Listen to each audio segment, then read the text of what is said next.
ಚುನಾವಣಾ ಬಿರುಸು ಇವತ್ತಿಂದ ಜಾಸ್ತಿ ಆಗಿದೆ. 18 ಅಭ್ಯರ್ಥಿಗಳು ಪಟ್ಟಣ ಪಂಚಾಯತ್ ಹಾಕಿದ್ವಿ. ಒಂದು ಲೋಕಲ್ NDA ಮಾಡ್ಕೊಂಡಿದ್ದೀವಿ. ರಿಮೈನಿಂಗು ಯಾವುದೇ NDA ಇಲ್ಲ. ನಾವು ಭಾರತೀಯ ಜನತಾ ಪಾರ್ಟಿಯಿಂದ 18 ಸೀಟ್ ಒಳಗೆ 16 ಸೀಟ್ ಗೆಲ್ತೀವಿ. ಅದರ ಸಂದೇಹ ಬೇಕಾಗಿಲ್ಲ. ಏನು ಕೆಲಸ ಕಾರ್ಯಗಳು ಮಾಡ್ತಾ ಇದ್ದೀವಿ. ನಮ್ಮ MLA ಅವರು ಧೀರಜ್ ಮುನ್ರಾಜು ಸಾಕಷ್ಟು ಕೆಲಸಗಳು ಮಾಡಿದ್ದಾರೆ. ಏನು ಸರ್ಕಾರ ನಮಗೆ ಕಾಂಗ್ರೆಸ್ ಸರ್ಕಾರದಿಂದ ಒಂದು ಕೈ ಕಟ್ಟಾಕ್ದಂಗಿದೆ. ಯಾವುದೇ ಶಾಸಕರಿಗೆ ಅನುದಾನ ಕೊಡ್ತಾ ಇಲ್ಲ. ಯಾವ ಕಾಂಗ್ರೆಸ್ನವರು ಈ ಭಾಗ್ಯಗಳು ಅಂತ ಕೊಟ್ಟು 52,000 ಕೋಟಿ ರೂಪಾಯಿ ಏನು ಅನುದಾನ ಕೊಟ್ಟಿದ್ರು, ಅದರಿಂದ ಡೆವಲಪ್ಮೆಂಟ್ ಕೆಲಸಗಳಿಗೆ ಸ್ವಲ್ಪ ತೊಂದರೆ ಆಗಿದೆ. ಆದರೂ ಸಹ ನಮ್ಮ ಶಾಸಕರು ಅನುದಾನ ತಂದು ಇರೋದರಲ್ಲಿ ಚೆನ್ನಾಗಿ ಮಾಡ್ಕೊಂಡ್ರೆ ನಮ್ಮ ಪಟ್ಟಣ ಪಂಚಾಯತ್ಗೆ ಯಾವುದೇ ರೀತಿಯ ಅನುದಾನದ ಅವಶ್ಯಕತೆಯೂ ಇಲ್ಲ. ನಾವೇ ಕ್ರೋಢೀಕರಿಸಿದ ಟ್ಯಾಕ್ಸ್ಗಳಿದೆ, ಅದರೊಳಗೆ ನಾವು ಡೆವಲಪ್ಮೆಂಟ್ ಮಾಡೇ ಮಾಡ್ತೀವಿ. ಏನು ಸಾರ್ವಜನಿಕ ಕುಂದುಕೊರತೆಗಳು, ಮೂಲಭೂತ ಸೌಕರ್ಯಗಳು, ಎಲ್ಲ ರೀತಿಯ ಸೌಲಭ್ಯಗಳು ಮಾಡೋಕ್ಕೆ ಸಶಕ್ತವಾಗಿದೆ ನಮ್ಮ ಪಂಚಾಯತಿ. ಮುಖವಾಗಿ ಸ್ಪರ್ಧೆ ಮಾಡ್ತಾಯಿದ್ದಾರೆ. ಓಟ್ ಹಾಕೋಕ್ಕೆ ಕಾತರಿತಿದ್ದಾರೆ BJPಗೆ.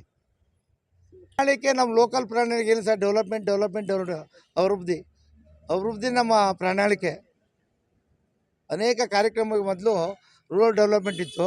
ಈಗ ಪಟ್ಟಣ ಪಂಚಾಯತ್ ಆಗಿರೋದ್ರಿಂದ ಆಶ್ರಯ ಯೋಜನೆ ಮನೆಗಳು ಆ ರೀತಿ ಕೊಡೋಕ್ಕೆ ಬರೋಲ್ಲ. ಗುಂಪು ಯೋಜನೆಗಳಿಗೆ ಕೊಡಬೇಕು.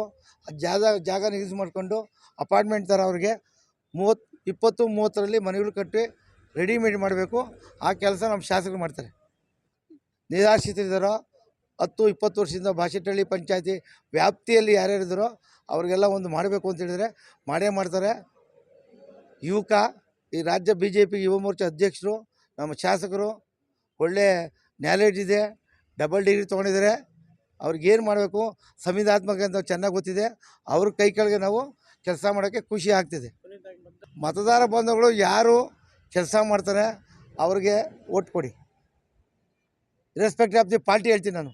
ಯಾರಿಗೆ ಕೊಟ್ಟರೆ ಅವರು ಕೆಲಸ ಮಾಡ್ತಾರೆ, ಒಂದು ಸಂವಿಧಾನಾತ್ಮಕವಾಗಿ ಅಭಿವೃದ್ಧಿಪಡಿಸ್ತಾರೆ.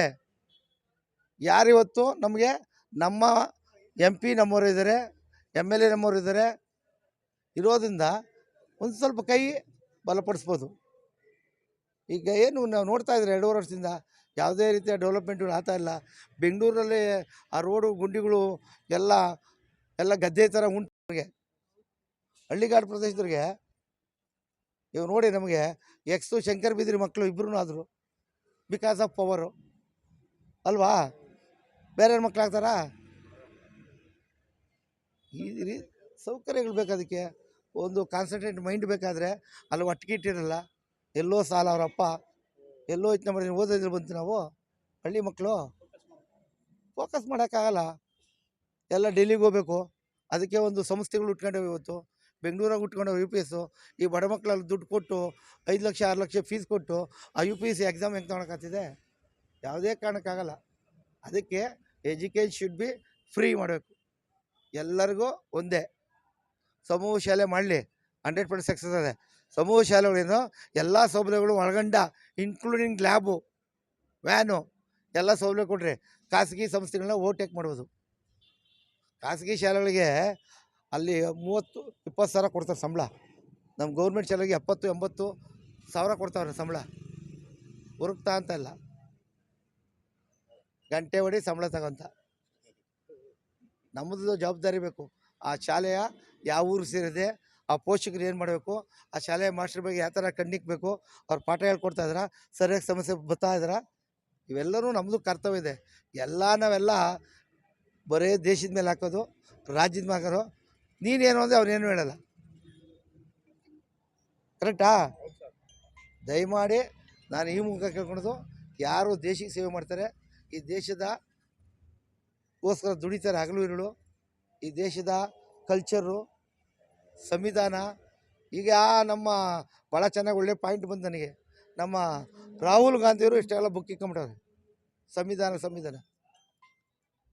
ಯಾರು ಸ್ವಾಮಿ? ಸಂವಿಧಾನ ಓಟ್ ಚೋರಿ ಅಂದರು. ಭಾರತದಲ್ಲಿ ಮೊದಲನೇ ಎಲೆಕ್ಷನ್ ಯಾವಾಗ ಆಗಿದ್ದು? 52 ಲಾಸ್ಟು, 53 ಮಾರ್ಚ್ ಗಂಟೆ ನಡೀತು. ಅದಕ್ಕಿಂತ ಮುಂಚೆ ನಮ್ಮ ದೇಶವನ್ನು 16 ಭಾಗಗಳಾಗಿ ವಿಂಗಡಿಸಿದ್ರು. 14 ಓಟು ವಲ್ಲಭಾಯ್ ಪಟೇಲ್ ಬಂತು. ಈ 2 ಓಟು ಅವಂದು ಇನ್ನೊಬ್ಬಂದು ಯಾರೋ ಬಂತು. ಮಹಾತ್ಮ ಗಾಂಧಿ ಏನು ಮಾಡಿದ್ರು? 7 ಕೊಟ್ಟು ಅವನು ವಾಪಸ್ ಬರೋಂಗೆ ಮಾಡಿ ಪ್ರೈಮ್ ಮಿನಿಸ್ಟರ್ ಮಾಡಿದ್ರು. ಯಾರಿಗೆ?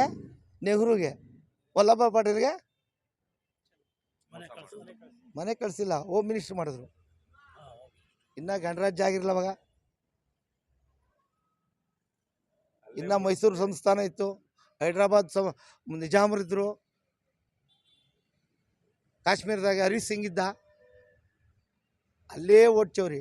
239 MLA ಬಂದು ಕರ್ನಾಟಕ. ಇವರು ಓಟ್ ಚೋರಿ ತಾನೇ ಮಾಡಿ ಬಂದಿರೋದು. ಚೋರಿ ಇಲ್ಲ. ಬಿಹಾರದಾಗ ಓಟ್ ಚೋರಿ. ಇವಾಗ ನೆಕ್ಸ್ಟ್ ವೆಸ್ಟ್ ಬೆಂಗಾಲ ಓಟ್ ಚೋರಿ. SARಗೂ ಈ ಕಾಂಗ್ರೆಸ್ಗೆ ಏನ್ರಿ ಸಂಬಂಧ? ನಮ್ಮಪ್ಪ ಯಾರ್ರಿ? ಸಿದ್ದಪ್ಪ. ನಮ್ಮ ತಾತ ಯಾರ್ರಿ? ಸಂಜೀವಪ್ಪ ಅಂತ ಹೇಳ್ಕೊಳಕ್ಕೆ ಇವ್ರಿಗೆ ಯಾಕ್ರಿ ನೋವು? ಬಾಂಗ್ಲಾದಿಂದ ಬಂದ್ರೆ ಓದ್ತಾನೆ ಅವನು. ಈ ಊರನ್ನಲ್ಲ, ಪಾಕಿಸ್ತಾನದಲ್ಲಿ ಓದ್ತಾನೆ. ಇಲ್ಲಿ ಭಾರತೀಯದೊಳಗಿರೋ ಮುಸ್ಲಿಮ್ರಿಗೆ ಏನಾರ ತೊಂದರೆ ಇದೆಯಾ? ಯಾರೋ ಅಬ್ದುಲ್ ಖಾದರ್ ಅವರೇ ಹುಟ್ಟವನಿಲ್ಲಿ, ಅವರಪ್ಪ ಇಲ್ಲೇ ಇರ್ತಾನೆ, ಅವ್ರ ತಾತ ಹೇಳ್ತಾನೆ. ನಿನಗೇನಪ್ಪ ನೋವು? ಬಿಹಾರದ ಮೊನ್ನೆ 60 ಲಕ್ಷ ಓಟ್ ಕಿತ್ತಾಕಿದ್ರು. ಯಾರವರು?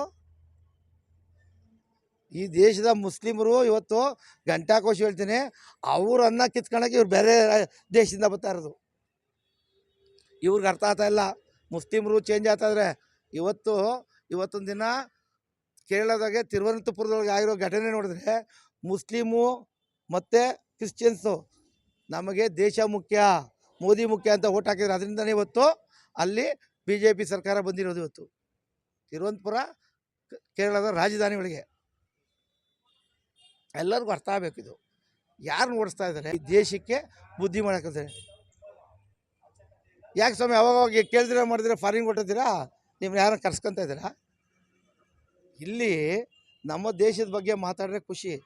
ಬೇರೆ ದೇಶಕ್ಕೆ ಹೋಗಿ ನಮ್ಮ ದೇಶವನ್ನು ತಗೊಳ್ತಿಲ್ಲ. ಎಷ್ಟು ಸತ್ಯ ಅದು? ಯಾಕೆದು ಫೈಟ್ ಮಾಡೋಣ. ಇವಾಗ ನಮ್ಮದು ದೇಶದೊಳಗೆ ಡೆಮಾಕ್ರಸಿ ಸಿಸ್ಟಮ್ ಐತೆ, ಪ್ರಜಾಪ್ರಭುತ್ವ ಸಿಸ್ಟಮ್ ಐತೆ, ಪ್ರತಿಯೊಬ್ಬರಿಗೂ ಮಾತಾಡೋ ಹಕ್ಕಿದೆ. ನಿನ್ನ ಕ್ವಶನ್ ಕೇಳ್ಬಿಡೋದು. ಆಡಳಿತ ಪಕ್ಷ, ವಿರೋಧ ಪಕ್ಷ ಇರುತ್ತೆ, ಪಾರ್ಲಿಮೆಂಟ್ ಇದೆ, ಫೈಟ್ ಮಾಡಲಿ. ಅಲ್ಬಿಟ್ಟು ಹೋಗಿ ದೇಶ ಹಿಂಗಾಗ್ತಿದೆ. ನಮ್ಮ ದೇಶದ ನಮ್ಮ ಮಾನ ಮರ್ಯಾದೆ ಕಳಕ್ಕೆ ವಿದೇಶದೊಳಗೆ ಯಾಕೆ ಸ್ಟೇಟ್ಮೆಂಟ್ ಕೊಡ್ತೀರಿ ನೀವು? ಫೈಟ್ ಮಾಡಿ. ಏನು ಬೇಕಾದ್ರೂ ಸಂವಿಧಾನದ 543 MP ಗಳಿದ್ದಾರೆ, 255 275 ರಾಜ್ಯಸಭಾ ಸದಸ್ಯರಿದ್ದಾರೆ. ಮಾಡಿ, ಯಾರು ಬೇಡ ಅಂತಾರೆ? ಇಲ್ಲಿಂದ ಹೋಗಿ ಯಾವುದೋ ಒಂದು ಯೂನಿವರ್ಸಿಟಿಗೆ ಯಾರೋ ಡೀನಿಂದ ಒಂದು ಲೆಟ್ರ್ ಹಾಕ್ಸ್ಕೊಳೋದು, ಯಾವುದೋ ಒಂದು ಡಿಪಾರ್ಟ್ಮೆಂಟ್ ಅಷ್ಟೇ, ಅದು ಲೆಟ್ರ್ ಹಾಕ್ಕೊಂಡು ನಾನು ಕರೀತಾರೆ ಅಂತ ಫಾರಿನ್ಗೆ ಹೋಗೋದು. ಅಲ್ಲಿ ಹೋಗ್ಬಿಟ್ಟು ನಮ್ಮ ದೇಶ ವಿರುದ್ಧ ಹೇಳಿಕೆ ಕೊಡೋದು. ಅದೇ ಥರ ಇಂಡಿಯಾಗೆ ಮಾಡಬೇಕು ಅಂತ ಯಾವುದೋ ಹೋಟ್ಲಕ್ಕೆ ಸೇರಿದ್ದ. ಬಾಂಗ್ಲಾದೇಶದ ಪ್ರಮುಖ ಪತ್ರನೂ ಚಾಲೆಂಜ್ ಮಾಡ್ದ. ಅವ್ನಿಗೆ ಯಾಕೆ ಉತ್ತರ ಕೊಡೋಕ್ಕಾಗಿಲ್ಲ? ಇಂಥ ಹೋಟ್ಲಾಗ ನೀನು ಮೀಟ್ ಮಾಡ್ದಲ್ಲ, ಅವನು ಟೆರರಿಸ್ಟ್ನಾ? ಅದು ಇಂಡಿಯಾಗೆ ಮಾಡೋಕ್ಕೆ ರೆಡಿ ಇದ್ದ, ಅದು ಆಗಿಲ್ಲ. ಬಾಂಗ್ಲಾದೇಶದ ಘಟನೆ, ನೇಪಾಳದ ಘಟನೆ ಇದೇ ಥರ ದೊಂಬಿ ಬರ್ಸ್ಬೇಕು. ಇಂಡಿಯಾದೊಳಗೆ ಅರಾಜಕತೆ ಸೃಷ್ಟಿಸಬೇಕು, ಪ್ರಾಣಹಾನಿ ಅನ್ಬೇಕು, ಬಾಂಬ್ಗಳು ಹಾಕ್ಬೇಕು ಅಂತ ಒಂದು ಪಿತೂರಿಯನ್ನು ಮಾಡಿದರು. ದೈವಾನುಗ್ರಹದಿಂದ ಆಗಿಲ್ಲ, ಸಕ್ಸಸ್ ಆಗಿಲ್ಲ. ಹರಿಯಾಣದಿಂದ ಬಂದ ರೈತರನ್ನ ಏನೇನಂತ ನಿಮ್ಗೆ ಗೊತ್ತಿದೆ, ಡೆಲ್ಲಿಗೆ ನುಗ್ಗಿಸ್ಬೇಕು ಅಂತ. ಹಿಂದೆ ಪಾರ್ಲಿಮೆಂಟ್ ಮೇಲ್ಗಡೆ ಎಕ್ಸಿದ್ದು ಯಾರು ಸ್ವಾಮಿ? ಸ್ವತಂತ್ರ ದಿನದ ಬಾಟ ಕೇಳೋಕ್ಕೆ ಯಾರು ಅವರು? ಅಲ್ಲ, ಇವರ ಅನುನಾಯಿಗಳೇ ಅವರೆಲ್ಲ. ದಯಮಾಡಿ ಈ ಪಟ್ಟಣ ಪಂಚಾಯತ್ಗಳಿಗೆ BJP ಗೆದ್ದೇ ಗೆಲ್ತೀವಿ, ಅದರ ಸಂಶಯ ಇಲ್ಲ. ಎಲ್ಲ ರೀತಿಯ ನಮ್ಮ ಏನು ನಾಗರಿಕ ಬಂಧುಗಳು ಯಾರಿಗೂ ಓಟ್ ಕೊಡಬೇಕು ಅಂತ ಈಗಾಗಲೇ ಡಿಸೈಡ್ ಮಾಡಿದ್ದಾರೆ. Who is good, who is bad ಅಂತ. ಯಾರಿಗೆ ಹಾಕಿದ್ರೆ ನನ್ನ ಓಟು ಚಲಾವಣೆ ಆಗುತ್ತೆ ಅಂತ ಗೊತ್ತಿದೆ. ಎಲ್ಲ 16 ಸೀಟ್ ಗೆಲ್ತೀವಿ. ಧನ್ಯವಾದಗಳು.